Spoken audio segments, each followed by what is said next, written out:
Waalaikumsalam.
Bismillah. Assalamualaikum warahmatullahi wabarakatuh. Alhamdulillah wassalatu wassalamu ala Rasulillah la haula wala quwwata illa billah. Pemirsa dan pendengar Roja TV dan Radio Roja yang dimuliakan Allah Subhanahu wa taala, dimanapun antum berada, semoga Allah Subhanahu wa taala senantiasa menjaga antum semua dalam kebaikan, memberikan selalu taufik dan keberkahan ke dalam segala usaha dan aktivitas kita. Tak lupa pula di hari yang penuh berkah ini kita memperbanyak ungkapan salawat dan salam buat Nabi kita Muhammad sallallahu alaihi wasallam, di mana Rasul kita sallallahu alaihi wasallam memotivasi umatnya di hari yang penuh berkah ini, yaitu hari yang termulia dalam satu pekan, yaitu hari Jumat, untuk memperbanyak mengucapkan salawat dan salam kepada Nabi kita Muhammad sallallahu alaihi wasallam. Allahumma salli wa sallim ala nabiyina Muhammadin wa ala alihi wa ashabihi ajma'in. Pemirsa dan pendengar rahmati Allah Subhanahu wa taala, tidak terasa waktu berjalan begitu cepat ya. Baru kemarin rasanya Ramadan, kemudian telah selesai pula Ramadan, dan ini sudah masih bulan Syawal pun sudah sampai kita di pertengahan bulan Syawal. Dan begitulah perjalanan hidup ini, maka jangan kita sampai tertipu dengan perjalanan waktu yang tanpa kita sadari ya, detik demi detik, menit demi menit, ya, jam demi jam, hari demi hari, bulan demi bulan. Tak terasa bahwa kita akan meninggalkan dunia ini. Pasti tentunya cepat atau lambat. Yang penting kita harus menyadari bahwa satu saat kita pasti akan meninggalkan dunia yang fana ini. Maka dari itu selalu memanfaatkan waktu-waktu untuk hal yang bermanfaat, mempersiapkan bekal yang akan kita bawa kehidupan abadi kita itu di akhirat kelak. Dan semoga Allah SWT menerima amal-amal soleh yang telah kita laksanakan sebulan penuh di bulan Ramadan kemarin, dan Allah selalu menjaga amal-amal kita tersebut dari perkara-perkara yang akan mengurangi pahalanya ataupun merusak pahalanya. Tentu di bulan Syawal ini kita tetap beribadah kepada Allah, sebenarnya kerajinan dan kesungguhan di bulan Ramadan tetap kita pertahankan, karena belum lama masih ya terasa hangat bulan Ramadan itu. Maka satu sunnah yang harus kita laksanakan setelah bulan Ramadan adalah yaitu melaksanakan 6 hari puasa Syawal. Semoga Allah selalu menjadikan kita orang teguh di atas ketaatan ya, dan di atas sunnah Rasulullah sallallahu alaihi wasallam. Pemirsa dan pendengar rahmati Allah Subhanahu wa taala, pembahasan kita akan melanjutkan pembahasan yang selalu menjadi diskusi panjang, karena persoalan ini banyak sekali bercampur baur antara hak dengan yang batil dalam ini, yaitu seperti persoalan tawassul, syafaat, tabarruk, dan istighosah. Pada pertemuan yang lalu kita telah menjawab argumentasi atau sebagian argumentasi dari pemahaman yang menjauhi kebenaran yang sesuai dengan sunnah Rasulullah SAW, keyakinan para sahabat, amaliyah para sahabat dalam memahami syafaat, tabarruk, ataupun tawassul. Pada kesempatan ini kita akan kembali mengupas itu persoalan keempat, itu al-istighosah, di mana sebelum telah kita jelaskan bahwa tawasul itu terbagi dua macam, tawasul al-masyru' wa tawasul al-mamnu' ya. Tawasul yang disyariatkan yaitu bertawasul dengan nama-nama Allah yang mulia, dengan doa orang soleh yang hidup dan dengan amal soleh kita. Itu adalah tawasul masyru' yang disepakati oleh semua para ulama. Kemudian ada tawasul mamnu' yang dilarang. Tawasul mamnu' ini terbagi dua, ada tawasul bid'i, ada tawasul syirki. Tawasul bid'i adalah tawasul dengan zat atau jah orang soleh. Ya, adapun tawasul dengan yang syirki adalah meminta kepada orang-orang yang telah meninggal, meminta didoakan kepada para anbiya yang telah meninggal, para orang soleh yang telah meninggal. Ini tawasul syirki. Kemudian juga syafaat terbagi ada dua, syafaat masyru'ah, syafaat ghair masyru'ah. Syafaat yang syariat adalah itu syafaat yang memenuhi kriteria yang disebutkan dalam Al-Quran maupun hadis-hadis Nabi SAW, yaitu meminta syafaat kepada orang soleh yang hidup, ya seperti tawasul juga, atau minta syafaat melalui doa orang soleh yang hidup. Di mana syarat syafaat tersebut adalah sebentar kita jelaskan. Ini ada juga syafaat terbagi dua juga, itu syafaat yang sabitah wa syafaat al-manfiyah. Sabitah adalah syafaat yang ditetapkan, yang diakui, yang disahkan, yang dibolehkan dalam agama, yaitu yang memenuhi dua syarat, yaitu al-idhnu lisyafi' wal ridha 'anil masyfu'ilah. Allah memberikan izin kepada orang yang memberi syafaat, kemudian juga Allah memberikan keridhaan kepada orang yang akan menerima syafaat. Tapi bentuk syafaat al-thabitah adalah itu sebagaimana telah kita bahas pada pembahasan yang lalu, yang melengkapi, yang memenuhi kriteria atau syarat-syarat yang telah disebutkan para ulama, yaitu syafaat yang ditetapkan oleh Allah SWT kepada Nabi SAW. Kita mohon kepada Allah agar Allah memberikan syafaat Nabi kepada kita. Jadi karena syafaat bukan berarti meminta kepada Nabi syafaatnya, tapi membentuk kepada Allah, ya kepada semasa hidupnya Rasulullah orang milik, ya syafi'ni, ya Rasulullah, aku mohon agar engkau mendoakan aku kepada Allah agar Allah menyembuhkan penglihatanku, sebagaimana kisah orang buta yang datang kepada Nabi SAW. Ini memohon syafaat kepada hidup Rasulullah SAW, ya kepada syafaat masih hidupnya Rasulullah SAW dalam bentuk memohon doa beliau. Adapun meminta syafaat kepada orang-orang yang telah meninggal, ya ini yang syafaat al-manfiyah, syafaat yang dinafikan, yang dilarang di dalam agama. Soalnya orang-orang musyrikin dahulu atau para kaum Nabi Nuh meminta syafaat kepada orang-orang soleh mereka yang telah meninggal. Sebenarnya kelak di akhir kelak, ini juga kita bahas sebelumnya, bahwa syafaat ketika ada orang berhujjah, bukankah Nabi dapat memberikan syafaat kepada umat? Jelas itu tidak ada yang membedakan persoalan itu. Yang dipersoalkan adalah ketika orang meminta syafaat kepada para orang soleh, para anbiya yang telah meninggal. Ya, dalam arti ya Rasulullah berdoa meminta kepada Rasulullah SAW, ya setelah beliau wafat. Bagaimana dengan ketika kelak di akhir kiamat? Nah, itu semua orang sudah bertemu dengan Rasulullah, cuma ada syafaatul kubra. Ya, Rasulullah juga dihidupkan Allah, semua manusia juga dihidupkan Allah di padang mahsyar. Jadi tidak berbeda alam di situ. Dan oleh sebab itu kita tidak mendapatkan adanya praktek-praktek pemohonan syafaat ketika Rasulullah telah wafat. Dari para sahabat tidak mencontohkan hal itu dengan para ulama lainnya. Kemudian telah kita bahas juga tabarruk, arti tabarruk, ya. Tabarruk ini ada tabarruk al-masyru', tabarruk mamnu' yang disyariatkan dan yang dilarang. Disyariatkan adalah tabarruk dengan tempat-tempat amal soleh, yang itu dengan dua syarat. Pertama, bahwa ditetapkan dalam dalil syar'i bahwa tempat tersebut adalah memiliki berkah. Yang kedua adalah mengikuti cara syar'iyah, cara yang disyariatkan untuk mengambil tabarruk, mengambil berkah di tempat yang disyariatkan atau waktu. Dan telah ada pun tabarruk yang tidak disyariatkan, seperti orang bertabarruk dengan kuburan orang soleh, tabarruk dengan asar solihin, ya, asar solihin, bajunya, kuburannya dan sebagainya. Ya, dan ini telah kita bahas juga sebelumnya, seperti bertabarruk dengan kuburan orang soleh atau tempat-tempat yang agak keramat atau peninggalan-peninggalan kuno dan sebagainya. Adalah tabarruk yang dilarang dalam agama. Dan tabarruk dengan zat, ini sudah kita jelaskan sebelumnya, termasuk dengan zat Nabi SAW, itu adalah disepakati para ulama. Adapun bizat salihin, ini adalah persoalannya dikhilafkan para ulama.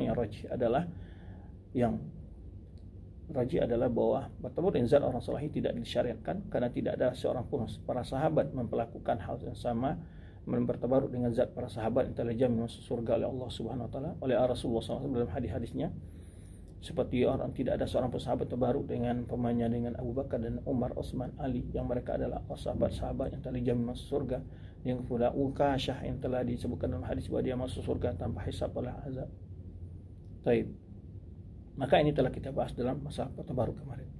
Ya, sebenarnya tabaruk adalah ada dalam kondisi ketika sujud adalah kondisi sangat berkah, maka diperbanyak berdoa ketika kita sujud dalam sholat. Ya. Kemudian juga umpamanya tempat-tempat penuh berkah, umpamanya padang Arafah, tetapi ada tempat dan waktunya. Waktunya bertabaruk di padang Arafah itu adalah menggalap berkah di padang Arafah itu pada tanggal 9 Zulhijjah. Bukan bahwa keberkahan di padang Arafah itu di luar hari tersebut. Ada orang ketika umrah berkunjung ke Arafah sana terus berdoa di Arafah, karena dia memahami doa di Arafah itu adalah doa yang makbul. Yang dimaksud doa makbul itu adalah pada hari ya berwukufnya orang. Nah, ini yang kita masukkan. Jadi bertabaruk itu diikat dengan tempat, polanya, waktunya. Pokoknya bulan Ramadan adalah waktu penuh berkah. Ya. Atau tanah haram, umpamanya Masjid Nabawi, Ka'bah, kemudian bertawafi Ka'bah, kemudian Masjidil Haram. Tempat yang berkah, tapi harus cara dan pola kita mengambilnya harus sesuai dengan syariatnya di sana. Tidak seperti mana pengamalan sebagian orang yang tidak memahami persoalan ini, sehingga ada orang memahami bahwa Madinah itu kota yang berkah, lalu diambil tanahnya. Terus ada pula yang mengusap-usap dinding Masjid Nabawi dengan sorbannya, dianggap berkah. Terus sorbannya dianggap nanti membawa keberkahan pulang. Ada pula yang mengubur fotonya, ada dan segala macamnya. Ini pola. Jadi bagaimana kita mengambil berkah? Berkah sudah beribadah di Masjid Nabi SAW, baca Al-Quran, berdoa, sholat. Nah, itu pola, itu ini sesuai dengan tuntunan syariat, pola mengambilnya. Nah, begitu pula malam Lailatul Qadar, malam penuh berkah. Tapi bukan berjudi di malam itu, bukan begadang tanpa ibadah. Nah, tapi sesuai dengan pelaksanaan ibadah. Tuntunan pengambilan berkahnya harus sesuai dengan tata pelaksanaan yang disyariatkan. Nah, ini kemarin telah kita jelaskan. Kemudian juga telah kita jelaskan tentang bentuk-bentuk kekeliruan dalam memahami masalah ngalap berkah tersebut. Baik, yang pembahasan keempat adalah itu tentang istighosah. Istighosah artinya secara bahasa adalah yaitu thalabul ighasah, meminta pertolongan ketika dalam kondisi sedang terjepit, dalam kondisi sangat darurat, itulah bahasanya. Jadi dia bagian dari doa. Bagian dari doa sebenarnya, tetapi ketika berdoa dalam kondisi sangat darurat itu disebut istighosah dalam istilah bahasa Arabnya. Ya, maka istilah-istilah syar'i ini perlu kita memahami agar tidak salah mempraktekkan yang dipengaruhi oleh pemahaman kita terhadap makna istighosah tersebut. Karena sekarang banyak pula sebagian masyarakat yang menjadikan lafaz istighosah ini ketika mereka berdoa secara berjama'i atau secara mengundang orang ke suatu tempat, dianggap itu istighosah oleh mereka. Ya, dalam suatu kesempatan mereka mengadakan haul atau sebagainya, lalu mereka katakan ini istighosah kubra dan sebagainya. Nah, kalau kita lihat istighosah secara syar'i itu adalah prakteknya adalah itu digunakan dalam beberapa praktek oleh Rasulullah ketika terjadi kekeringan. Ya, maka di masa Rasulullah, di masa para sahabat, Rasulullah SAW, para sahabat radhiyallahu anhu, mereka melaksanakan namanya salat istighosah. Ya, istilah istisqa. Di situ mereka istighosah kepada Allah agar menurunkan hujan. Atau seseorang ketika di tengah lautan di dalam kondisi kapalnya dia mau ambing oleh ombak besar, angin topan kencang, seterusnya, gelombang yang begitu besar, maka ini juga disebut ketika dia memohon itu dalam istighosah, istilahnya memohon pertolongan ketika dalam kondisi sangat sulit dan dalam keadaan darurat. Baik. Maka oleh sebab itu istighosah itu harus dengan Allah Subhanahu wa taala. Dan justru kadang-kadang dalam prakteknya banyak yang campur aduk atau tidak terpilah-pilihnya dalam masalah istighosah, tawasul atau tabarruk ataupun syafaat. Nah, ini kadang-kadang sebagian masyarakat kita kurang memahami perbedaan-perbedaan dari istilah-istilah tersebut. Allah Subhanahu wa taala menyebutkan bagaimana Allah memuji ketika Rasulullah SAW beristighosah kepada Allah Subhanahu wa taala. Ketika ada pujian ini bahwa oleh sebab itu beristighosah itu hanya dengan Allah Subhanahu wa taala, tidak dengan selain Allah Subhanahu wa taala. Ya, maka bila ada orang beristighosah dengan selain Allah, maka ini adalah dihukum secara agama adalah syirik. Ya, orang istighosah dengan selain Allah. Nah, kadang-kadang ada masyarakat kita memahami ketika dia meminta kepada orang-orang soleh, diistilahkan oleh dia beristighosah atau bertawasul. Dan ini telah kita jelaskan pembahasannya. Ya. Ketika mereka berkumpul bersama-sama di sekitar kuburan orang soleh, lalu mereka istilahkan itu adalah istighosah kubur dan sebagainya. Nah, ini yang perlu kita luruskan. Beristighosah itu hanya kepada Allah. Ya, oleh sebab itu Allah SWT memuji sikap dan perbuatan Rasulullah SAW ketika malam perang Badar, di mana Abu Bakar Siddiq anhu mengisahkan bagaimana Rasulullah SAW berdoa dengan sepenuh hati beristighosah kepada Allah di malam saat besok paginya akan terjadi perang Badar. Maka Allah mengisahkan surah Al-Anfal itu tentang doanya Rasulullah SAW tersebut diabadikan dalam, atau kondisi Rasulullah SAW tersebut diabadikan dalam surah Al-Anfal ayat 9, idh tastaghithuna rabbakum fastajaba lakum. Nah, ini ayatnya yang menjelaskan. Idh tastaghithuna rabbakum fastajaba lakum. Ketika kalian beristighosah dengan Rabb kalian atau kepada Rabb kalian, fastajaba lakum. Lalu Allah memenuhi, menjawab ya bagi kalian istighosah kalian itu. Anni mumiddukum. Lalu Allah katakan bahwa sungguh aku, kata Allah, akan membantu kalian bi alfin minal malaikah. Jadi ketika perang Badar itu Allah membantu pasukan kaum muslimin dengan 1000 dari malaikat murdifin yang berbondong-bondong. Nah, dalam ayat ini salah satu faedahnya adalah dibahas oleh para ulama ahli tafsir bahwa satu faedah di sini adalah Allah memuji ketika hambanya bahwa beristighosah dengan Allah, dan Allah menjelaskan yang mampu menjawab istighosah itu hanya Allah Subhanahu wa taala. Fastajaba lakum. Oleh sebab itu ketika kita dalam kondisi apapun saja, ya, ketika kita dalam keadaan secara khusus dalam keadaan darurat, baik kapal mau karam, mau tenggelam, pesawat dalam kondisi sedang ombang-ambing, atau terjadi insiden dan sebagainya, atau bis dan sebagainya, maka kita beristighosah kepada Allah Subhanahu wa taala. Mohon kepada Allah Subhanahu wa taala. Kenapa? Karena ada terdapat juga di sebagian lapisan masyarakat yang ketika dia mengalami insiden kondisi yang sangat berat, dia memanggil nama walinya, nama wali-wali yang dianggap oleh keramat oleh dia, atau memanggil nama-nama ustadz yang dia kagumkan hingga dianggap wali, atau para habaib dianggap wali, sehingga dia memohon pertolongan walinya, bukan memohon pertolongan kepada Allah Subhanahu wa taala. Maka oleh sebab itu, ya, ini dijelaskan ayat mulia ini bahwa beristighosah itu hanyalah kepada Allah Subhanahu wa taala. Kemudian dalam makna, ya, bagaimana juga Allah menceritakan juga kondisi orang-orang makna dari istighosah ini, mereka meminta pertolongan ketika mereka dalam api neraka, surah Al-Kahfi ayat 29. Wa in yastaghisu, jika mereka meminta bantuan, yughasu bima'in kalmuhl, ya, mereka diberi bantuan dengan air minum yang menggelegar, ya, yashwil wujuh, yang membuat muka mereka terbakar. Ya.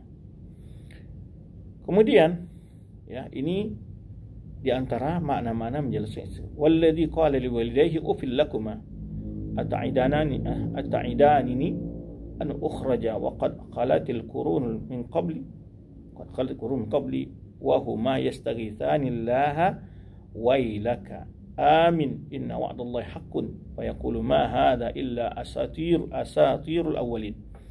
Ini juga dijelaskan orang ini berkata kepada kedua orang tuanya, ufil lakum, dia celaka kalian berdua. Kalau kalian berdua menjanji kepada aku akan keluar, ya, sungguh telah berlalu umat-umat yang terlalu sebelum aku. Wa huma yastaghits, kedua orang tuanya memohon kepada Allah. Lalu berkata kepada wailak, celaka engkau, berimanlah kepada Allah. Sungguhnya ancaman dan janjian Allah itu sangat benar. Ya. Fayaqul mengatakan, lalu dia katakanlah, ini hanyalah cerita-cerita dongeng yang berlalu. Nah, di sini syahidnya adalah istighosah, ya, dan artian yaitu mohon pertolongan dalam kondisi sedang sulit atau kondisi sedang darurat. Nah, bolehkah istighosah dengan makhluk? Nah, ini jadi istighosah al-masyru' wa istighosah al-mamnu'. Tadi kita sebutkan beristighosah kepada Allah. Gimana boleh enggak beristighosah dengan makhluk? Nah, ada 3 syaratnya. Karena dikisahkan kisah Nabi Musa yang membantu kaumnya ketika di Mesir, wastaghathahu alladhi min syi'ati alladhi min aduwihi. Nah, disinilah ulama mengambil istinbat boleh beristighatsah dengan makhluk dengan 3 syarat. Yang pertama, makhluk itu hidup. Nah, tidak boleh beristighatsah dengan orang yang telah mati. Yang kedua, hadir. Walaupun dia hidup tapi tidak hadir. Umpamanya kiainya di pulau beda, berpulau tempat jauh. Nah, tidak boleh. Dia hadir. Ya, istighatsah dengan orang tadi hidup, masih hidup dan hadir. Wal qadir, dan juga mampu dalam perkara alladzi yaqdiru alaihi al-'abd. Hal-hal yang memang dalam batas kemampuan seorang hamba. Nah, boleh beristighatsah dengan makhluk dengan 3 syarat itu. Yang pertama adalah orang diminta beristighatsah dengannya itu adalah hidup. Yang kedua adalah hadir. Nih, kalau ada seseorang umpamanya ketika rumahnya terbakar, lalu dia punya wali yang diyakini oleh wali atau ustadz atau tuanku atau guru atau habib, ya, di satu pulau umpamanya. Lalu dia panggil ya syekhi atau ya habibi, atau dia panggil umpamanya gurunya tersebut agar memadamkan api di rumahnya. Nah, ini adalah syirik. Karena memanggil sesuatu yang gaib selain Allah Subhanahu wa taala. Di mana letak syirik? Karena dia meyakini bahwa syekhnya tersebut atau walinya tersebut dapat mengetahui kondisinya secara gaib. Nah, maka syarat yang pertama ada hidup. Berarti kalau dengan orang mati tidak boleh.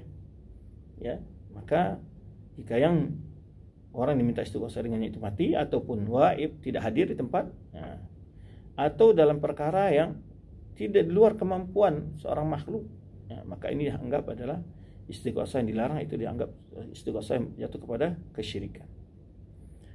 Baik. Di sini dijelaskan oleh Syekh Islam Taimiyah umpamanya bagaimana para sahabat mengambil istighatsah dengan Nabi sallallahu alaihi wasallam ketika dalam keadaan kekeringan, penceklik. Inna mastaghatsu bihi liyad'u lahum. Bagaimana makna istighatsahnya sahabat dengan Rasulullah SAW itu adalah agar Nabi SAW berdoa untuk mereka, berdoa kepada Allah untuk mereka. Ya. Simana pula nanti di hari kiamat manusia agar ketika manusia dikumpulkan semua berada di padang mahsyar, para manusia datang kepada para anbiya, terutama ulul azmi, ya, atau kepada nabi yang disebutkan dalam hadis Rasulullah SAW, itu syafaatul kubra, dikenal para ulama dengan syafaatul kubra karena syafaat di situ adalah maqam mahmud yang disebutkan Rasulullah SAW, di mana semua makhluk memuji nabi yang memberikan syafaat pada hari itu. Maka manusia beristighatsah dengan Adam menolak, ya, karena dan bahkan ada menyebutkan dia punya kesalahan, yaitu makan buah pohon yang dilarang oleh Allah SWT dalam surga. Ketika dalam surga datang karena Nabi Ibrahim alaihissalam. Kemudian Nabi Ibrahim juga menyebutkan alasannya, ya. Kemudian datang kepada Nabi Musa, kemudian juga menyebutkan alasannya, menolak dan menyebutkan alasannya. Nabi Isa, kemudian pada Nabi Muhammad SAW. Nah, di sini, ya, juga manusia meminta kepada para anbiya tersebut, terakhir pada Nabi SAW, untuk mendoakan agar Allah memberikan izin kepada mereka berikan syafaat. Maka oleh sebab itu setiap nabi yang mereka datangi disebutkan dalam lafaz hadis, isfa' lana inda rabbik. Bukan mereka mengatakan nas'aluka syafa'atakum, syafa'atak. Nah, tapi isfa' lana inda rabb. Pergilah mohonkan untuk kami kepada Tuhanmu, di sisi Tuhanmu, syafaat. Jadi meminta didoakan. Ya, maka syafaatnya, istighatsahnya para sahabat, ya, di masa hidupnya Rasulullah SAW adalah ketika dalam kondisi sedang sulit. Umpamanya kisah Nabi SAW ketika berkhutbah di masjidnya, lalu datang seorang Arabi, orang pedalaman dari Badui, berkata kepada Rasulullah SAW, ya, meminta agar Rasulullah berdoa kepada Allah menurunkan hujan. Halakatil amwal waja'atil iyal, telah banyaknya binatang ternak yang mati dan keluarga banyak yang kelaparan. Ya, ud'u Allah lana, mohonkanlah kepada Allah untuk kami ya Rasulullah. Ya, maka Rasulullah berdoa. Nah, ini berdoa ketika dalam kondisi sulit itu disebut istighatsah. Nah, ini yang terjadi di masa hidupnya Rasulullah SAW. Namun setelah Rasulullah SAW wafat, walaupun banyak sekali sahabat mengalami goncangan-goncangan, kondisi-kondisi yang sangat begitu pahit dan sulit, ya, tidak ada satupun orang sahabat datang ke Rasulullah meminta syafaat atau beristighatsah. Baik. Maka beristighosah dengan makhluk itu adalah untuk didoakan oleh makhluk yang hidup tadi, yang hadir di dalam perkara yang dimampu. Ya. Maka memohon istighosah kepada makhluk yang hadir dan hidup tadi dalam perkara yang dimampu oleh, maka itu tidaklah dilarang. Jadi ini yang perlu diluruskan, karena ada sebagian pihak menuduh Syekhul Islam Taimiyah mengharamkan istighosah. Beliau tidak melarang istighosah. Beliau menjelaskan istighosah yang disyariatkan, istighosah yang tidak disyariatkan. Istighosah yang syariatkan pertama istighosah dengan Allah SWT, yang kedua beristighosah dengan makhluk yang hadir, qadir, ya, mahadir, makhluk yang hidup, hadir dia, kemudian dalam perkara yang dimampuinya. Nah, adapun istighosah yang diingkari adalah istighosahnya syirkiyah. Istighosah itu kepada orang telah meninggal atau seseorang yang gaib. Lalu menyebutkan, beliau mengatakan, wa min azami syirki an yastaghitha rajul bi maitin aw ghaibin wa yastaghithu bi 'inda al-masa'ib. Di antara syirik yang paling besar itu adalah seorang beristighosah dengan orang yang telah meninggal. Siapapun orang itu. Nabi, wali, orang soleh, atau ghaib yang tidak hadir. Dia beristighosah dengan orang-orang tersebut ketika dalam keadaan musibah, dapat musibah dia. Lalu dia mengatakan, ya Sayyidi Fulan, ya Sayyidi Fulan, katakan, wahai ya Sayyidi Fulan, ka'anu yatlub minhu izalatu darrihi, seakan-akan dia meminta darinya itu untuk menghilangkan mudarat yang sedang menimpanya, au jalbi nafi, atau meminta manfaat kebaikan. Oleh sebab itu Syekhul Islam memberikan penjelasan dalam menetapkan hakikat daripada istighosah tersebut, yaitu bahwa istighosah dengan makhluk yang tidak cukup syarat-syaratnya tadi, maka itu disebut syirik. Itu.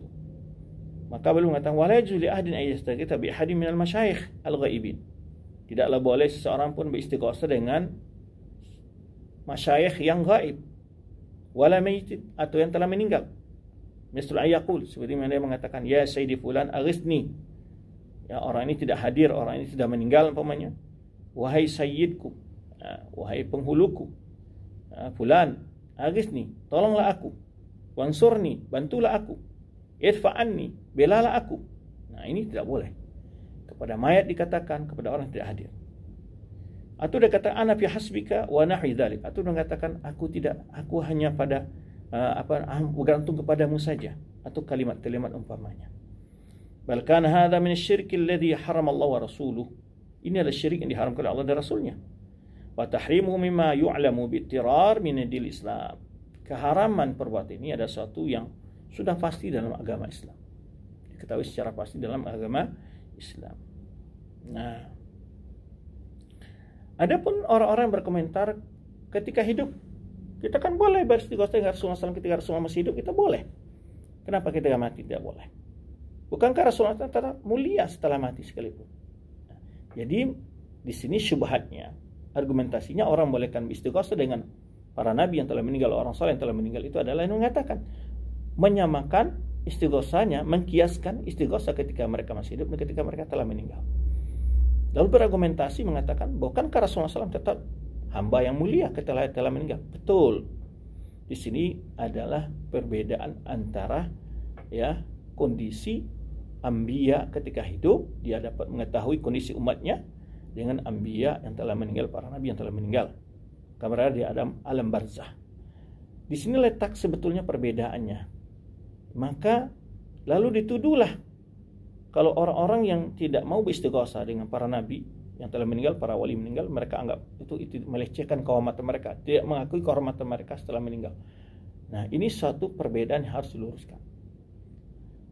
Ya, bahwa kemuliaan Rasulullah SAW tetap agung di sisi Allah walaupun beliau telah meninggal. Tetapi dalil yang membolehkan beristighosah dengan beliau tidak ada. Jadi bukan berarti orang yang tidak mau beristighosah itu merendahkan. Justru itulah orang yang mengagungkan karena mengikuti syariat yang beliau bawa. Nah, maka beliau di sini mengatakan, adapun dakwah itu bahasa kita, adapun anggapan lah, bolehnya bertawassul dengan Rasulullah SAW ya, maka jaza istighatsah bihi. Kalau boleh bertawasul dengan Rasulullah, ya, ketika dia masih hidup, ya, atau boleh bertawasul dengan Rasulullah, maka boleh beristighatsah dengannya. Maka ini tidaklah sahih. Alasannya apa? Karena kita bertawasul dengan zat Rasulullah SAW, ya, karena la yajuzu lana, karena kita tidak boleh bertawasul dengan zatnya Rasulullah SAW setelah beliau meninggal. Ya. Walaysa lana an natawassul bi du'ai ba'da mauti. Demikian pula kita tidak bisa bertawasul dengan doanya Rasulullah setelah beliau meninggal. Apabila dimaksud dia bertawasul ketika dengan Rasulullah SAW itu adalah ketika hidupnya dengan doanya Rasulullah SAW, ya, maka tentu, ya, dibolehkan ketika hidupnya Rasulullah SAW dan tidak boleh ketika wafatnya Rasulullah SAW. Dan juga dibolehkan beristighatsah dengan Rasulullah ketika hidupnya dan ketika dia hadir dalam perkara yang maka ada dua syubhat di sini sebutkan. Orang-orang yang membolehkan tadi adalah mengatakan kalau kita boleh di masa hidup Rasulullah, kenapa tidak boleh setelah Rasulullah telah meninggal? Nah, yang maksud telah meninggal ini adalah ketika orang yang bertawasul masih hidup. Tetapi nanti kalau di akhirat setelah orang meninggal, semua manusia meninggal pada padang mahsyar, dan Rasulullah SAW dibangkitkan dari kubur, demikian pula manusia semuanya, maka di situ ada tawasul setelah meninggalnya Rasulullah dan setelah meninggalnya manusia semua. Kenapa? Karena waktu di dunia sekarang berbeda alam dengan Rasulullah SAW. Beliau berada di tempat yang paling mulia di sisi Allah SWT, dan beliau tidak mengetahui hal yang gaib berada di bumi ini. Itu yang tadi disyaratkan oleh para ulama, dan ini, ya, jelas para ulama titik perbedaannya. Maka tidak bisa disamakan bolehnya beristighatsah ketika bertawasul ketika hidupnya Rasulullah SAW dikiaskan dengan setelah wafatnya Rasulullah SAW. Nah, ini yang dijelaskan. Baik.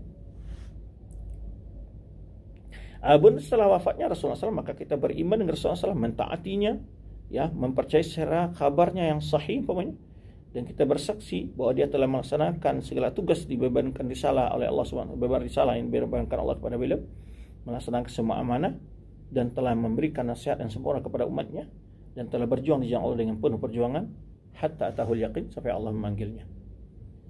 Adapun alasan membolehkan beristighatsah setelah wafatnya Rasulullah SAW, bahwa Rasulullah SAW sekarang berada di alam yang sempurna, di tempat yang mulia di sisi Allah, ya, dan tidak akan kekurang kedudukannya di sisi Allah SWT, maka ini adalah alasan ini secara sahih kalau dia berada di tempat mulia, betul, tetapi tidak bisa dijadikan alasan kemuliaannya Rasulullah SAW itu sebagai alasan untuk membolehkan beristighatsah dan bertawasul setelah beliau wafat. Illa anhu la yasihu ayyurbatu bi jawazi istighatsah bi Rasulullah SAW pada wafati. Kalau meyakini Rasulullah SAW berada di tempat yang mulia di sisi Allah SWT setelah wafat, betul. Bukan itu yang dipersoalkan, bukan itu yang dipertentangkan, bukan itu yang dipersilahkan adalah illa annahu la yasih, tetapi tidak boleh diyakini bahwa boleh dikaitkan bolehnya beristighatsah dengan Rasulullah setelah beliau wafat. Nah, kenapa? Karena masalah ini, ya, inna hadhil mas'alah syar'iyyah, inna hadhi mas'alatan syar'iyyatan tu'khadhu min adillah. Karena hal ini, permasalahan hukum agama ini, masalah hukum agama diambil dari dalil. Nah,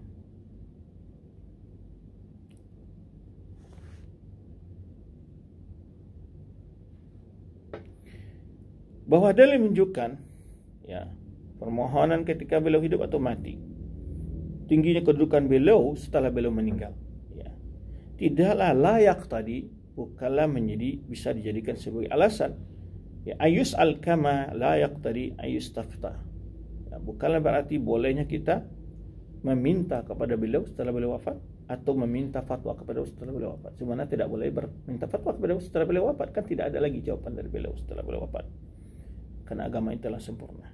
Nah, maka dari itu kata beliau, ya, maka dalil-dalil menunjukkan bahwa beliau adalah orang mulia waktu hidup dan telah meninggal, ya, kedudukan beliau sangat tinggi walaupun setelah beliau wafat, tapi tidak bisa itu sebagai alasan dijadikan mengatakan bahwa masih bolehnya meminta-minta atau memohon syafaat atau minta istighatsah sebagaimana ketika beliau waktu hidup di dunia.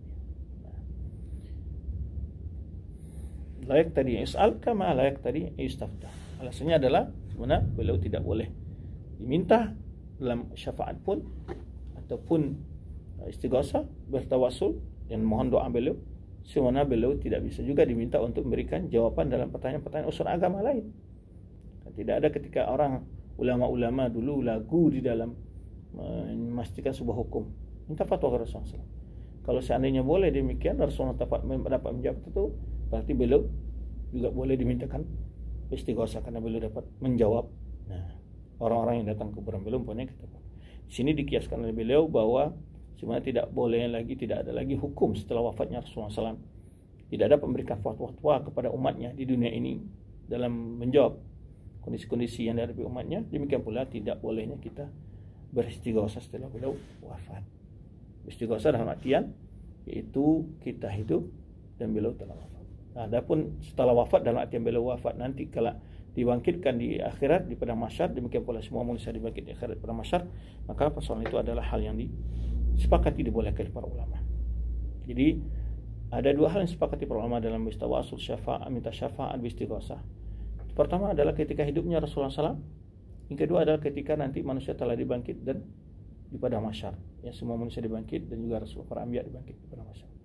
Yang diperselisihkan yang tidak benar itu adalah hal yang tidak dibolehkan oleh para ulama adalah ketika sekarang manusia di dunia, dia hidup di dunia, Rasulullah telah wafat, lalu dia bertawasul meminta didoakan atau beristighosah dengan Rasulullah SAW. Ini yang diharapkan. Baik. Kenapa mereka biasa ini adalah bagian dalam hulu dalam memuliakan Rasulullah SAW, melampaui batas yang telah disyariatkan. Alasan mereka jatuh karena itu adalah takut mereka menganggap akan merendahkan Rasulullah SAW, mengurangi hak Rasulullah SAW. Ya, sedangkan hak Rasulullah SAW adalah hak yang sempurna, mulia di sisi Allah Subhanahu Wa Taala. Nah, ini alasan mereka. Di antara ketakutan mereka, nanti kalau kita tidak beristighosah, kalau kita tidak meminta syafaat, tidak bertawasul, maka kita berarti tidak mengagungkan Rasul. Nah, begitu pemahaman mereka. Fawaqa'a fi syarri mimma farru minhu, sehingga mereka jatuh ke dalam suatu kesalahan yang lebih fatal daripada apa yang mereka cemaskan. Ya. Kalau seandainya kata beliau diambilkan perumpamaan kalau dijadikan sebagai iftiratan, kalau diumpamanya law furidu dzamban, kalau seandainya salah satu dosa, satu syirik, ya, dan gulu pada makhluk. Yang kedua adalah syirik adalah naqsu Rasul SAW min ba'd haqq, atau mengurai sebagian hak Rasulullah SAW. Yang pertama syirik, yang kedua adalah mengurai hak sebagian Rasulullah SAW. Mana yang lebih fatal kesalahannya? Tentulah karena khata' tsani duna khata' min ghala fihi. Maka kesalahan orang yang mengurai sebagian hak Rasulullah SAW tadi, ya, lebih tidak sefatal kesalahan orang yang berbuat syirik. Oleh sebab itu, karena dosa syirik insyaallah adalah dosa yang sangat besar, ya, wasahibuhu a'zam uqubah, dan pelakunya akan diberi azab yang sangat berat, ya, dan jauh dan tidak diberi keampunan oleh Allah Subhanahu Wa Taala.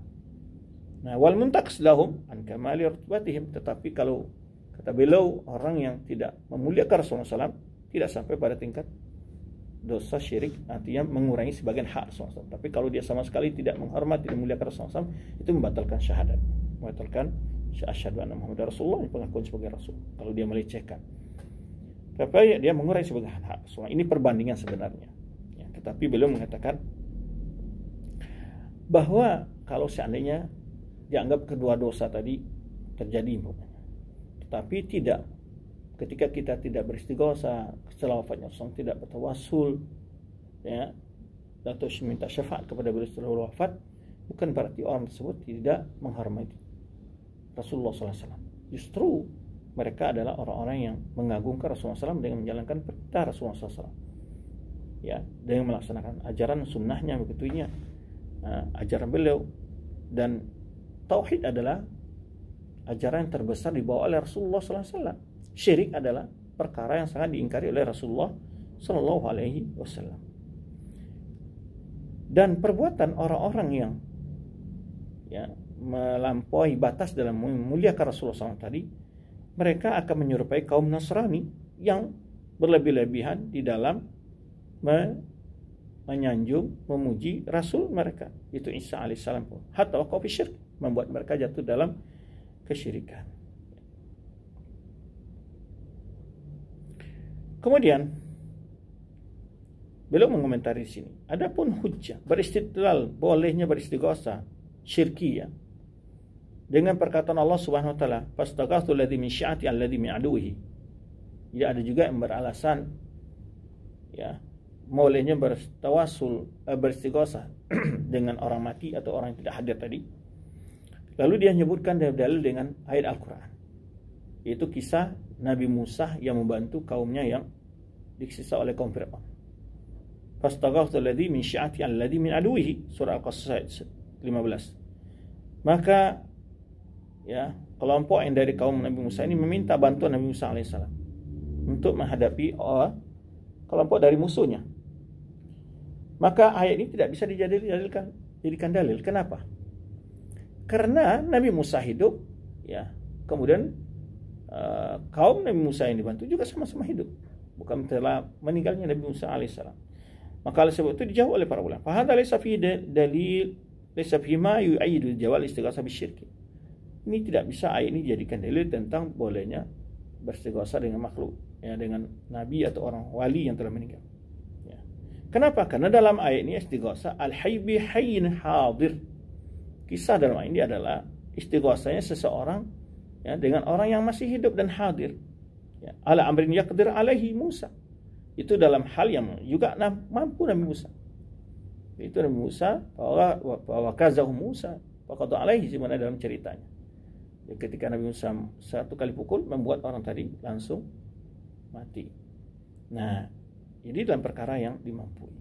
Dan juga tidak salah satu dari mereka berbeda alam, tapi Nabi Musa masih hidup, kaum juga hidup dan berhadir di situ. Nah.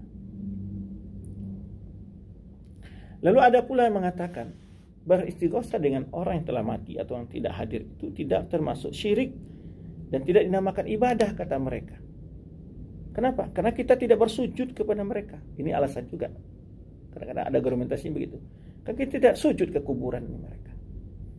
Ya. Karena mereka memahami bahwa ibadah itu bentuknya sujud saja.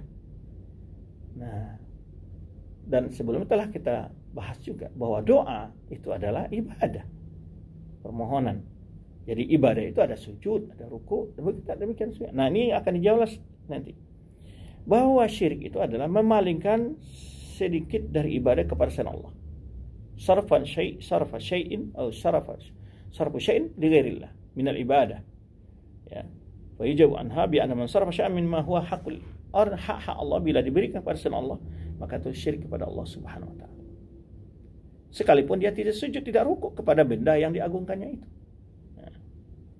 Karena itulah contoh umpamanya Allah SWT mengisahkan bahwa orang ahlul kitab itu adalah menjadikan ulama ahli ibadah mereka sebagai Tuhan. Ya, walaupun mereka tidak sujud, padahal sikapnya adalah menghalalkan yang haram, mengharamkan yang halal. Ya, ketika Adi bin Hatim bertanya kepada Rasul tentang tafsir ayat ittakhadhu ahbar wa ruhban arbaba min dunillah. Surat Taubah ayat 31. Mereka menjadikan ahbarahum, ulama-ulama mereka, wa ruhbanahum, ahli ibadah mereka, arbaban min dunillah, tuhan-tuhan dari selain Allah. Lalu apa maksudnya? Kan di situ disebutkan oleh orang Yahudi bertanya kepada Rasulullah, mereka tidak menyembahnya ya Rasulullah. Mereka tidak sujud kepada itu. Kan disebutkan dalam tafsir tafsir ayat ini diriwayatkan bahwa sahabat bertanya, ya, nama Adi bertanya kepada Rasulullah, mereka kan tidak pernah menyembah, bukan sujud kepada ulama-ulama mereka dan ahli-ahli ibadah mereka. Lalu Rasulullah menyebut, jelaskan Rasulullah, ala tuhilluna ma harama Allah atau yahilluna ma haramahu Allah wa yuharrimuna ma fatuhillunahu. Bukankah mereka menghalalkan sesuatu yang diharamkan Allah lalu kalian halalkan? Bukankah mereka menghalalkan sesuatu yang diharamkan Allah lalu kalian ikut menghalalkan? Kemudian wahidu man ahallallah, dan mereka mengharamkan sesuatu yang dihalalkan Allah lalu kalian ikut mengharamkan. Fatilka ibadatuhum, kata Rasulullah, itulah ibadah mereka. Jadi ini jelas, ya. Jadi pengambilan mereka sebagai Tuhan arti ini adalah menghalalkan yang haram, mengharamkan yang halal. Walaupun di sini menghalalkan yang haram itu terbagi kepada dua bentuk. Yang pertama, betul-betul dia ikuti yang menghalalkan yang haram, mengharamkan yang halal.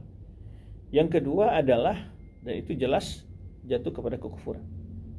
Tetapi bila dia meyakini keharamannya, meyakini kehalalannya, namun dia melakukan maksiat dalam ketaatan itu.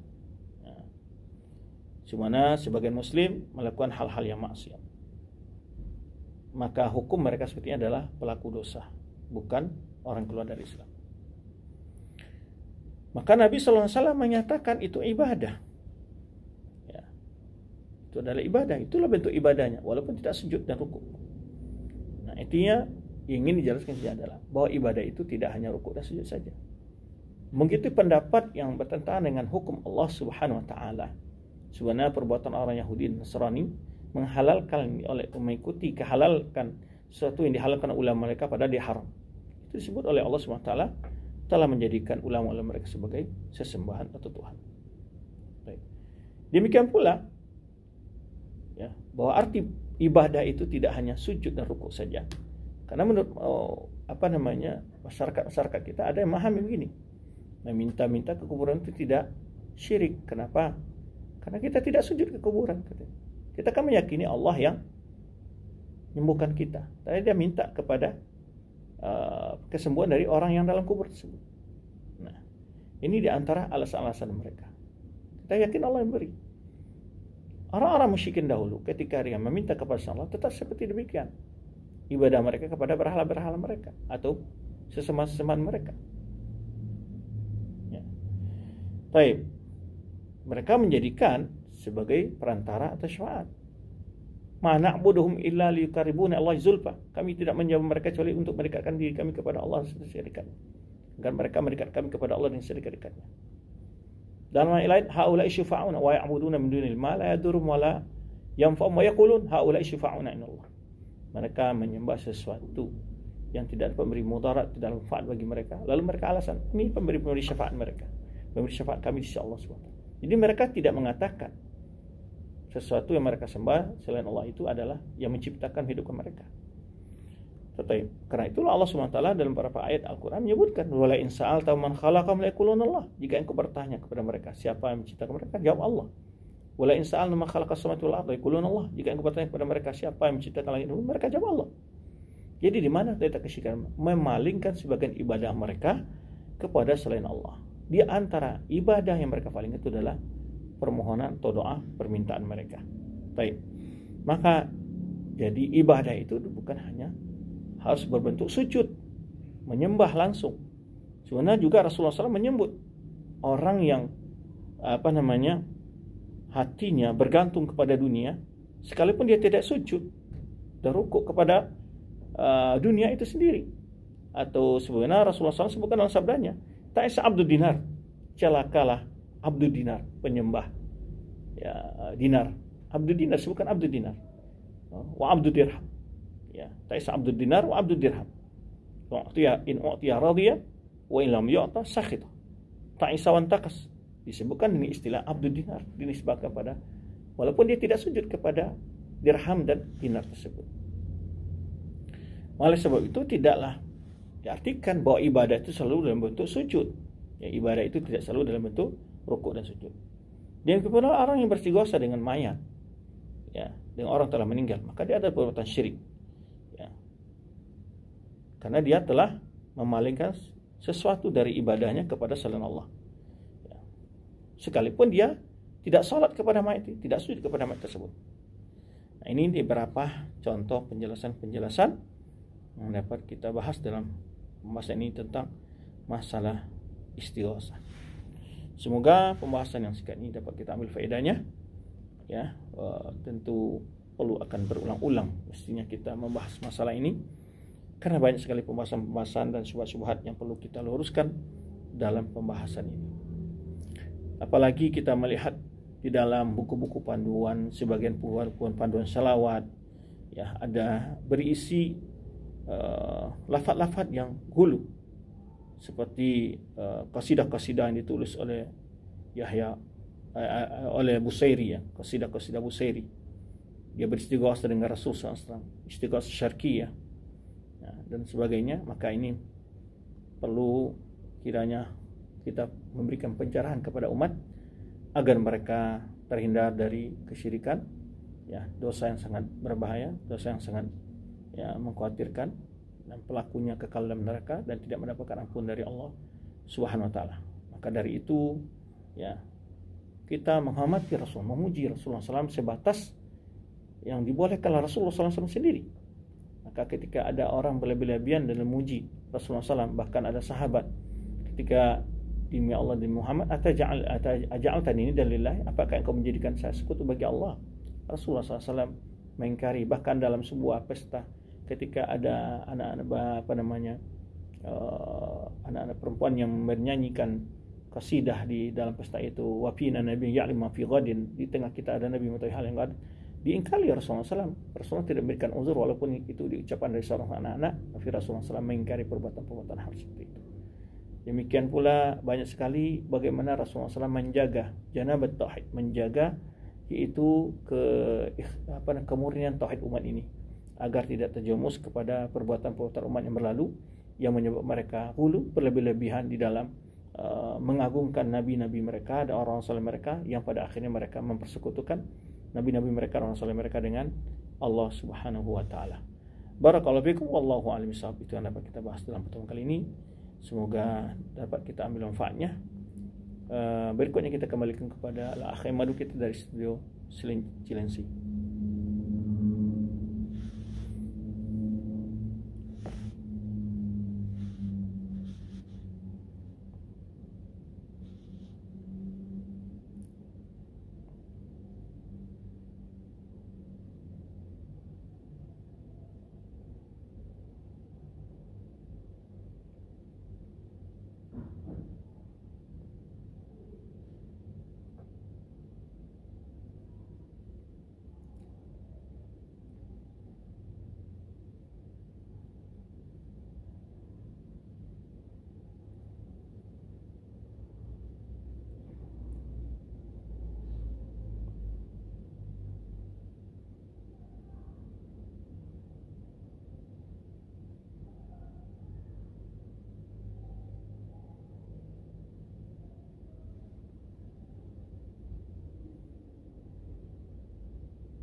Waalaikumsalam warahmatullahi wabarakatuh. Terima kasih atas pertanyaannya.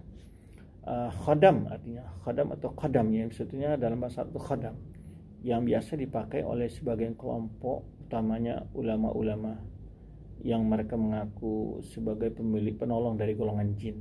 Jadi itu pemahaman yang umum dengan masyarakat, memahami bahwa khadam itu adalah suatu pembantunya dari pelayannya dari jin. Nah, kemudian orang ini mengatakan setiap kita punya khadam. Nah, ini ada dua masalah yang dicampur adukan di sini. Pertama, memang kita istilahnya dalam istilah hadis Rasulullah SAW itu dalam syariat itu adalah qarin, bahwa setiap kita ini ada qarin, satu qarin dari malaikat, satu qarin daripada jin.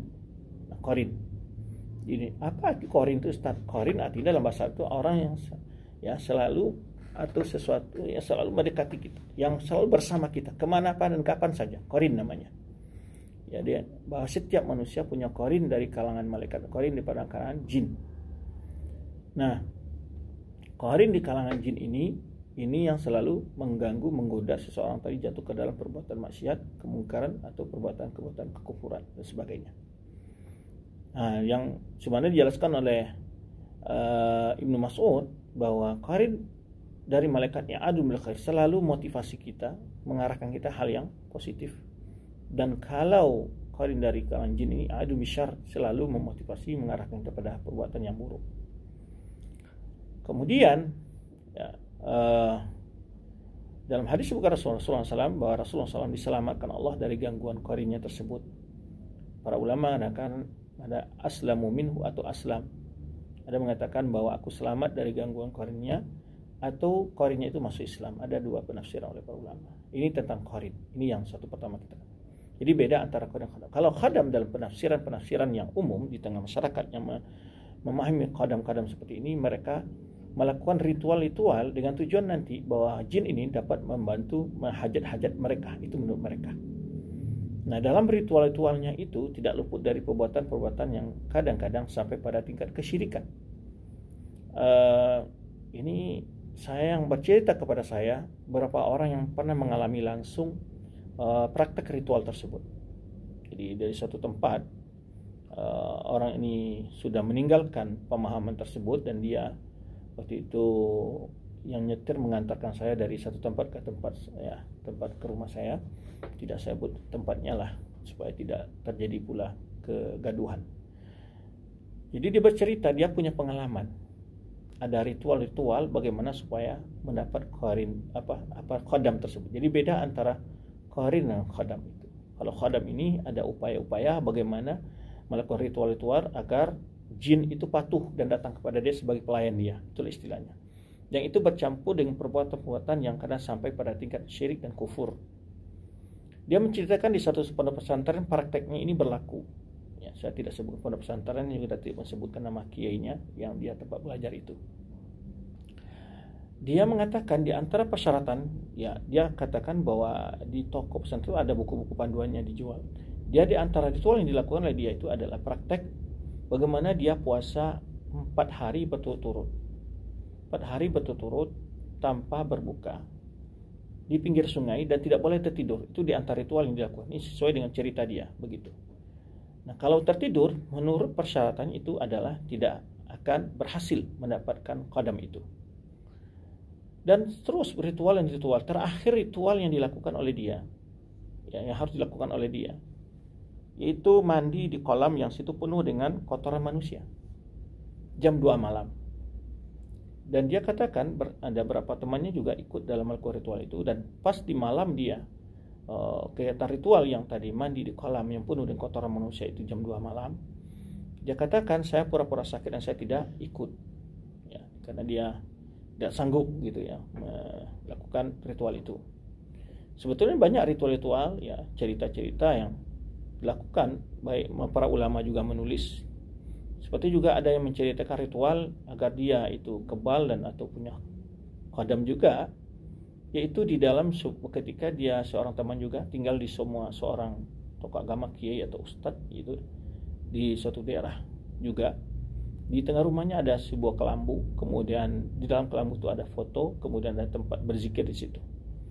Dan dia ditawarkan oleh sang kiai atau guru agama yang tempat dia menginap ini atau ustadznya, nanti supaya kita tidak menuduh ini perbuatan kiai saja atau ustadz tuanku.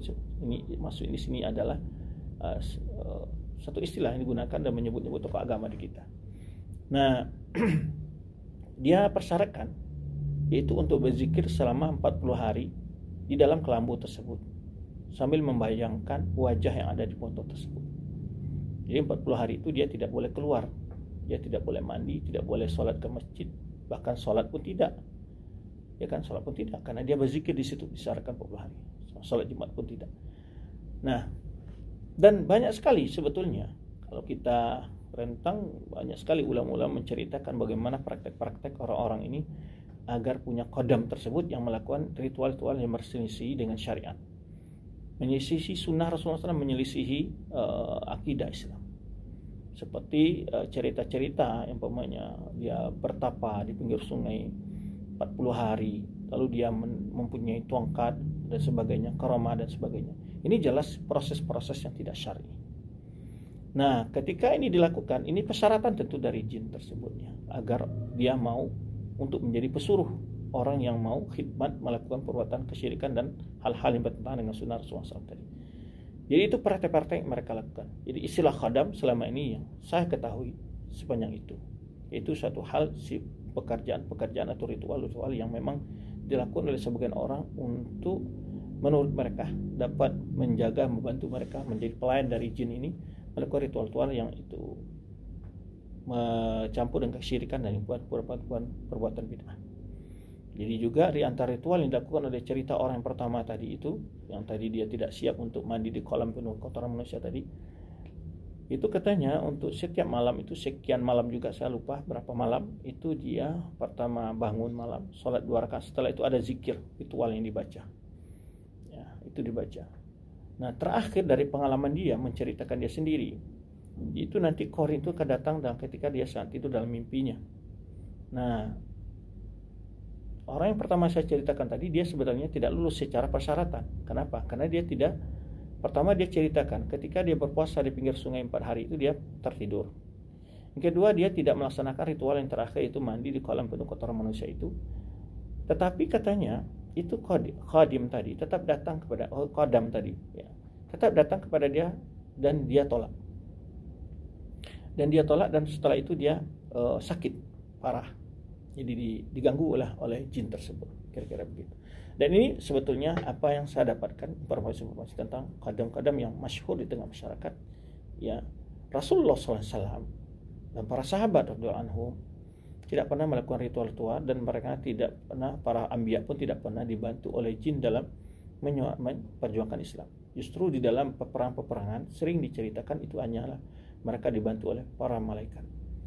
Dalam kita mengupas kitab-kitab yang bicara tentang jin ini, justru jin ini jauh lebih lemah daripada manusia, baik secara fisik maupun secara akal dan seterusnya. Ya, Imam Suyuti punya kitab namanya Lu'lu' Mirjan fi Ahkamil Jan. Ya, itu belum membahas di sana baik sekali sifat dan juga pekerjaan-pekerjaan ataupun nama-nama jin, semua belum kupas di situ. Nah, intinya adalah bahwa apa yang diistilahkan qadam-qadam itu adalah proses-prosesnya tidak disyariatkan dan juga tidak ada motivasi dari Rasulullah SAW dari dalam agama kita agar kita punya qadam, agar kita melakukan ritual-ritual untuk mendapat membantu dari jin dan sebagainya. Wallahu a'lam bishawab, itu sebatas yang saya ketahui.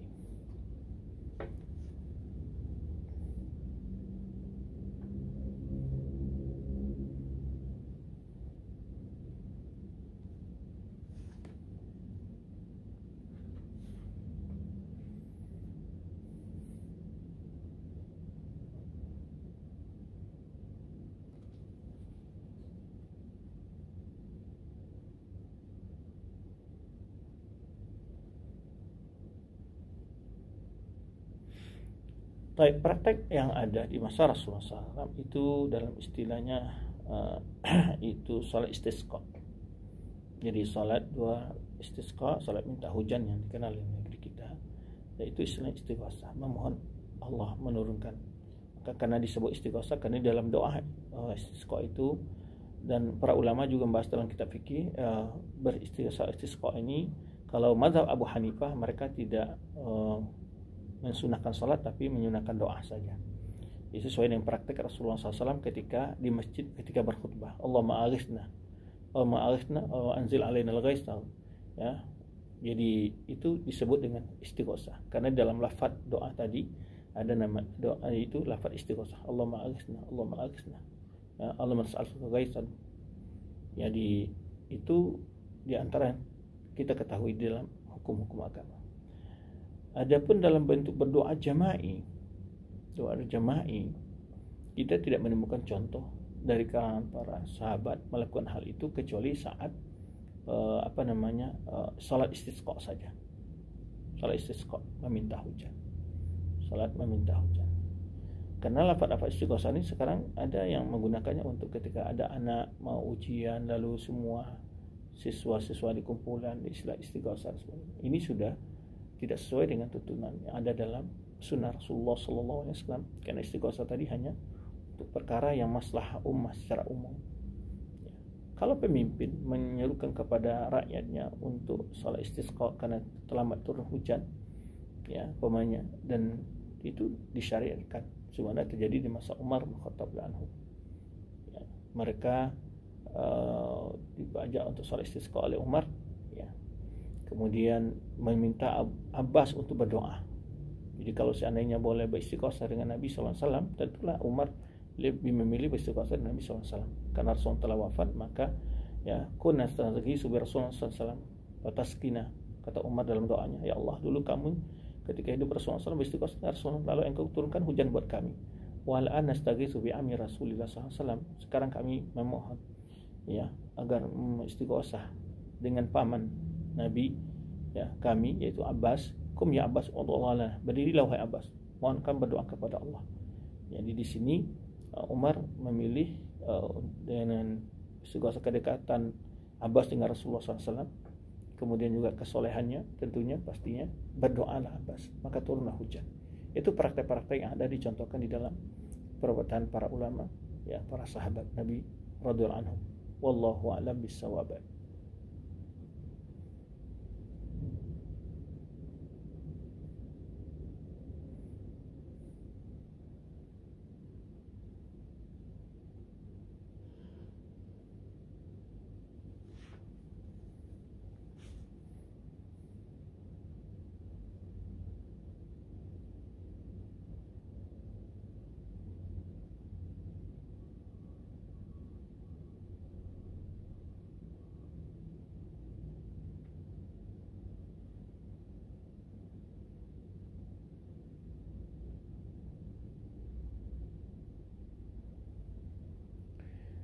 Secara umum meminta didoakan oleh orang-orang kita lihat dia orang yang soleh ya, orang yang taat kepada Allah, boleh saja secara umum. Tetapi tentu akan lebih aula kita sendiri untuk berdoa, karena orang yang dalam kondisi membutuhkan berbeda dengan orang sekedar mendoakan. Pasti ya, harapan dan rojanya lebih berbeda. Itu roja atau harapannya lebih berbeda. Walaupun ada contoh-contoh ya, kita boleh meminta doa dari orang soleh yang kita mohonkan agar doanya dikabulkan Allah Subhanahu wa taala. Sebagaimana juga para sahabat di masa hidup Rasulullah SAW. Tetapi kita tidak dapatkan itu budaya dari para sahabat secara umum begitu ya. Hanya sebagian sahabat dan sahabatnya itu yang memang dalam kondisi-kondisi yang butuh untuk doakan Rasulullah, seperti yang pernah kita jelaskan, seorang wanita yang kena sakit ayan, seorang sahabat laki-laki yang matanya buta lalu diminta dikembalikan sembuh oleh Allah Subhanahu wa taala. Nah, kemudian juga ketika sahabat meminta doa kepada Rasulullah SAW, jarang mereka memohon untuk pribadi mereka, kecuali yang hal-hal yang kita sebutkan tadi. Biasa mereka meminta doa untuk secara umum. Sebenarnya tadi kisah Arabi ketika hari Jumat itu dia minta, ya Allah, ya Rasulullah, doakanlah untuk kami kepada Allah Subhanahu wa taala agar Allah menurunkan hujan untuk kami. Nah, walaupun ada contoh ketika dalam satu riwayat Umar pergi umrah, lalu Rasulullah tansal min salih doaik, jangan lupakan kami dari doamu yang soleh, doamu yang baik. Kemudian juga Umar juga pernah beri kabar oleh Rasulullah SAW, jika engkau mendengar Uwais Al-Qarni, maka mintalah doakan, karena dia adalah orang yang mustajab doa. Tentu secara umum kita meminta didoakan oleh orang-orang yang baik, boleh saja. Dan bahkan agama kita memotivasi seorang muslim itu selalu suka mendoakan saudaranya yang lain tanpa diminta. Kenapa? Karena dalam hadis sebutkan bahwa ketika seorang mendoakan saudara min zahiril ghaib itu artinya di belakangnya, dan dia tidak tahu kalau kita mendoakan, maka kita akan didoakan oleh malaikat sesuai dengan isi doa kita juga. Maka ini keutamaan seorang muslim untuk saling doa. Bahkan ketika di dalam sholat pun, contoh dalam tahiyat, doa tahiyat, duduk tahiyat aja kita doakan setiap muslim ya, wa ibadah kesolihin, hambamu yang soleh. Nah, artinya boleh saja kita minta doa kepada orang lain, tetapi jangan bergantung kepada doa orang saja. Tentu kita juga lebih ya, banyak untuk berdoa kepada Allah. Doa itu ibadah, bukan sekedar untuk ritual memenuhi permintaan saja. Jadi setiap doa juga ibadah, karena Rasulullah mengatakan doa wal ibadah, doa itu adalah ibadah. Jadi kita berdoa seperti berzikir, itu bagian. Maka disebutkan oleh para ulama, doa itu ada dua macam, doa ibadah, doa masalah. Nah, di dalam doa yang saling terlazum, ketika doa masalah kita meminta suatu urusan kepada Allah, itu doa ibadah. Kita mendapat ibadah juga dengan ibadah ya, sekaligus kita juga memohon permintaan kepada Allah Subhanahu wa taala. Tentu seorang hamba lebih dahulu lah dia sendiri memohon untuk dirinya. Jangan hanya percaya kepada orang lain aja untuk dirinya, karena kalau titip orang bisa dia lupa ya. Bisa dia tidak mendoakan sesuai dengan apa yang lebih sempurna dengan apa yang kita mohonkan kepada Allah Subhanahu wa taala. Secara umum kita katakan meminta didoakan, boleh-boleh saja. Tetapi jangan lupa kita yang lebih concern, lebih maksimal untuk berdoa buat diri kita. Karena Allah SWT berfirman, "Ud'uni astajib lakum." Ud'uni, Allah perintahkan. Maka doa itu adalah ibadah karena perintah dari Allah Subhanahu wa taala. Ya, wa qala rabbukum ud'uni astajib lakum. Telah berkata Rabb kalian, mohonkan kepadaku, memohonlah kalian kepadaku, kata Allah SWT, aku akan perkenankan, akan jawab permohonan kalian. Maka oleh sebab itu perbanyaklah berdoa kepada Allah SWT. Dan doa ini ada dua bentuk, ada doa yang berbentuk muqayyadah, ada yang mutlaqah. Muqayyadah ya sebenarnya di bahasa kita kan sebut doa keluar rumah, padahal itu zikir, sebetulnya bentuk doa ya kan. Maka itu yang muqayyadah. Jadi doa ketika keluar rumah, masuk rumah, ya, ketika masuk kamar mandi, keluar kamar mandi, ketika naik kendaraan, turun kendaraan, itu semuanya ada doa-doanya kan. Ketika masuk masjid, keluar masjid, ketika mau berangkat ke masjid, ya. Jadi banyak sekali momen-momen ketika kita selesai mendengar azan, ada zikirnya, ada doa juga di situ, ya. Maka itu contoh-contoh dan praktek-prakteknya harus kita amalkan dalam keseharian kita. Apalagi zikir pagi dan sore, itu doa zikir pagi dan sore kita harus hafalkan, kita harus ajarkan kepada anak kita, dan kita praktekkan dalam kehidupan kita. Wallahu a'lam bissawab.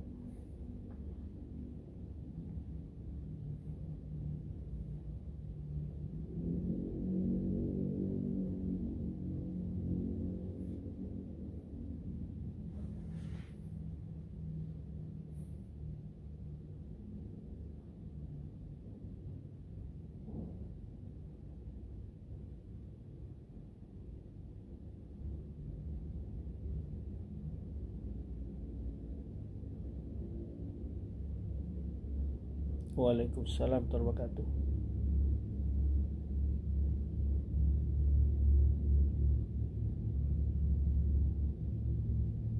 Waalaikumsalam warahmatullahi wabarakatuh.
Baik, ada dua hal di sini. Pertama adalah bagaimana membantu saudara-saudara kita Palestina secara umum, berdoa atau dengan menyelamatkan mereka. Baik.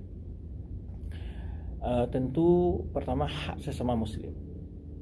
Palestina adalah persoalan yang sudah berpuluhan tahun, yang menjadi perhatian setiap Muslim dan juga setiap penguasa Muslim. Setiap hari mereka berpikir bagaimana bagian-bagian dari setiap negara mereka bermusyawarah secara internasional. Tetapi tentu hasil-hasilnya masih belum maksimal sebagaimana kita lihat. Kemudian tadi Bapak meminta agar kita mendoakan, kita tentu sebagai Muslim wajib mendoakan saudara-saudara kita kapan dan di mana saja, terutama kondisi yang dialami oleh saudara kita di Palestina, dan membantu sesuai dengan kemampuan kita. Dan alhamdulillah sampai hari ini masih tetap bantuan-bantuan itu mengalir, ya, baik bantuan dalam bentuk dana, donasi, itu masih tetap mengalir, dan masih tentu mungkin permintaannya agar lebih digalakkan lagi, dihangatkan kembali. Namun rekening-rekening untuk menerima sumbang-sumbang itu masih tetap baik dari teman-teman kita dari media-media atau khusus di Roja sendiri ya.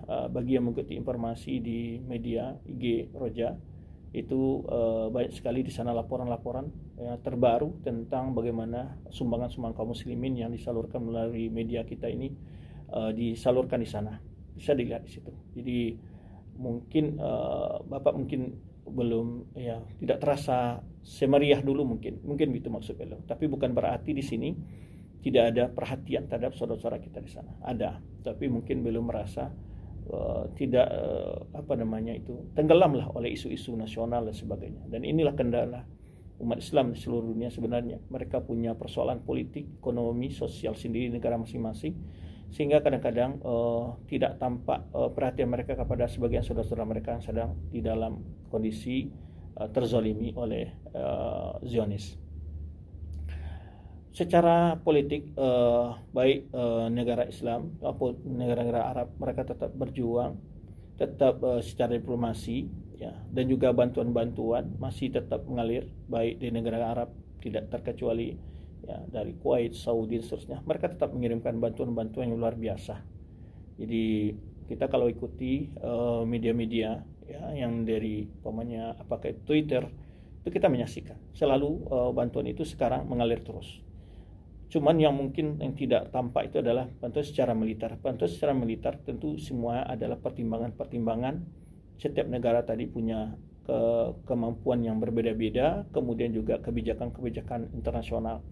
Yang jelas kita merasakan ketidakadilan dunia terhadap persoalan Palestina. Itu semua kita tahu. Secara khusus adalah Dewan Keamanan PBB yang tidak bertindak secara adil terhadap rakyat Palestina ini. Namun apapun kebijakan ini, insya Allah pemerintah kita sudah mempelajari dan mengetahui bagaimana kondisi yang seharusnya dilakukan.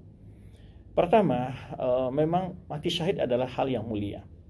Ini telah lama difatwakan oleh sebagian ulama, di antara Syekh Al-Albani menyatakan ketika bahkan beliau juga dianggap orang yang menggembosi jihad dan sebagainya. Padahal beliau melihat berdasarkan fatwa dan berdasarkan ilmu bahwa ketika kaum muslimin belum mampu secara angkasa senjata, itu boleh saja mereka mundur.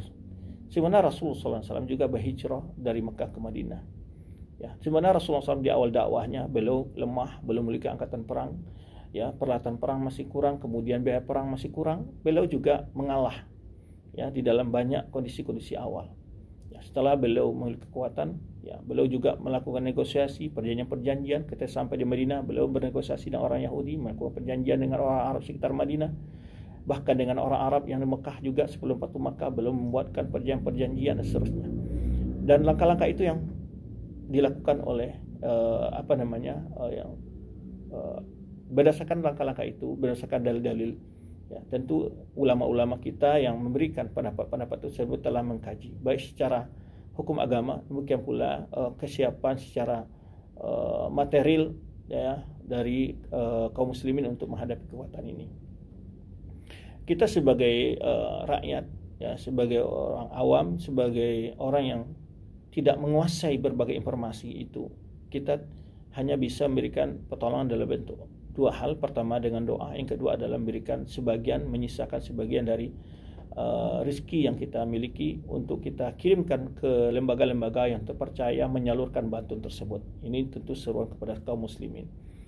Mungkin terasa mungkin karena kesibukan politik setiap negeri ya, sebagian tidak menjadikan sebagai agenda utama untuk membicarakan kondisi di Palestina ini, karena banyak terkait dengan berbagai isu-isu yang lainnya.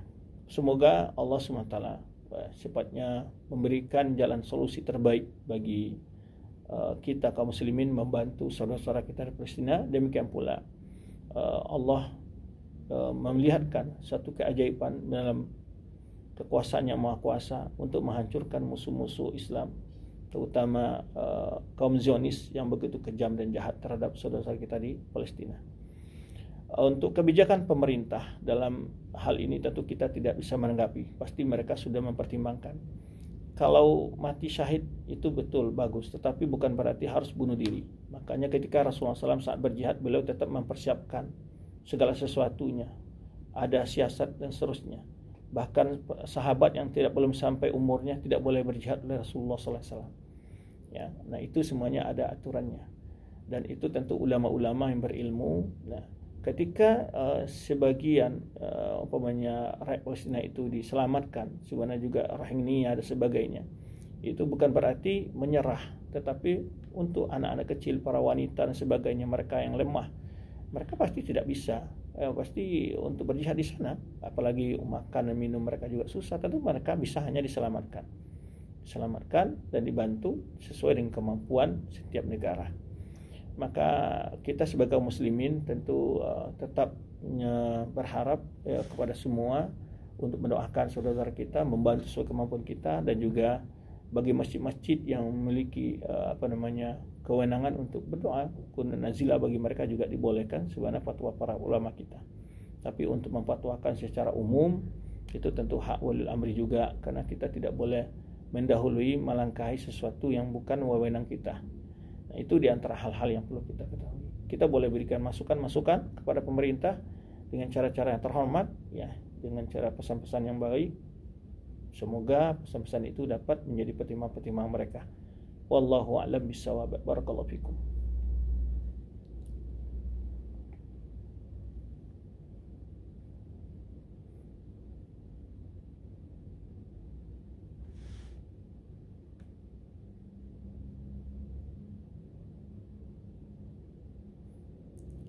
Alhamdulillah, dengan taufik dari Allah SWT kita sudah sampai pada jadwalnya, ya, selesai waktu kajian kita pagi ini. Terima kasih untuk kaum muslimat yang bergabung dalam kesempatan ini. Semoga Allah SWT senantiasa menjaga antum dimanapun antum berada, memberikan terbaik selalu kepada kita, ya, memudahkan segala urusan kita, dan Allah SWT memberikan petunjuk dan arahan yang terbaik kepada pemimpin kita, bagaimana negara kita ini menjadi tenang, aman, ya, tentram, ya, diberikan, dan orang-orang yang diberikan amanah di negara kita oleh Allah SWT diberikan kesungguhan untuk memperbaiki negara ini dan kejujuran di dalam segala urusan mereka. Kita jangan lupa untuk selalu mendoakan saudara-saudara kita yang dizalimi dimanapun berada. Demikian pula penguasa kita, untuk kita doakan Allah memperbaiki kondisi mereka dan mereka diberi petunjuk oleh Allah SWT apa yang terbaik bagi rakyat mereka. Demikian, terima kasih untuk teman-teman di studio Rajan, studio Insya Pekanbaru. Semoga Allah selalu memberikan kesehatan kepada antum, keberkahan. Wallahu a'lam bishawab. Mohon maaf jika ada kekurangan dalam penyampaian ini. Subhanakallahumma bihamdika asyhadu an la ilaha illa anta astaghfiruka wa atubu ilaik. Wassalamualaikum warahmatullahi wabarakatuh.